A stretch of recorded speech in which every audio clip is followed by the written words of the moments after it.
ఇంకో 25 ఏళ్ళు దర్జాగా అతను చేయగలడు. నీ వయసు అతనికంటే పెద్దోడు. అవును. నీ వయసు 15 ఏళ్ళు ఆగితే నువ్వు ఆ తర్వాత ఎక్కడికి వెళ్తావు? 65 దగ్గరికి వెళ్తావు. 65, 70కి వెళ్ళి నువ్వేం చేస్తావు ఇప్పుడు? అదే కదా. అప్పుడు నీ ఓపిక ఉంటుందా? ఇప్పుడున్న నీ ఆరోగ్య కండిషన్స్ వీటిలో చూస్తే అప్పుడు నిన్ను నమ్ముకున్న కార్యకర్త పరిస్థితి. తెలుగుదేశం చంద్రబాబు నమ్ముకున్న వాళ్ళు బోడంతమంది బాగుపడ్డారు, లోకేష్ నమ్ముకున్న వాళ్ళు బాగుపడుతున్నారు, జగన్ నమ్ముకున్న వాళ్ళు బాగుపడ్డారు, రాజశేఖర రెడ్డి నమ్ముకున్న వాళ్ళు బాగుపడ్డారు.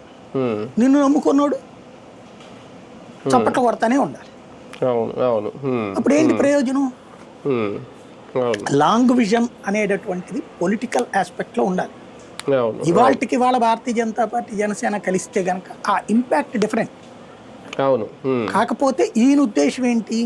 ఇప్పుడు గెలిస్తే గనక ఈవెన్ మొన్న జనసేన బీజేపీ పోటీ చేస్తుంటే ట్రయాంగులర్ ఫైట్ అయ్యి ఉండేది.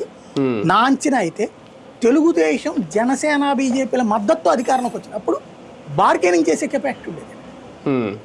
నాకు ఇన్ని మంత్రి పదవులు కావాలి, నాకు ఈ పోస్ట్ కావాలి, లేకపోతే 50% టైం కావాలి అన్నది అడగడానికి వచ్చింది. అలా కాకుండా ఎప్పుడైతే ఈయన 21కి సర్దుకున్నాడో ఆ బార్గెనింగ్ కెపాసిటీ కోల్పోయాడు కదా. అదే కదా. ఇప్పుడు ఈయన బాధ ఏంటంటే అట్లా మేమిద్దరం పోటీ చేసి జగన్ గెలిచేస్తాడు. ఎన్నిసార్లు గెలుస్తాడు? కేసీఆర్ ఏమైనా శాశ్వతంగా గెలిచాడా?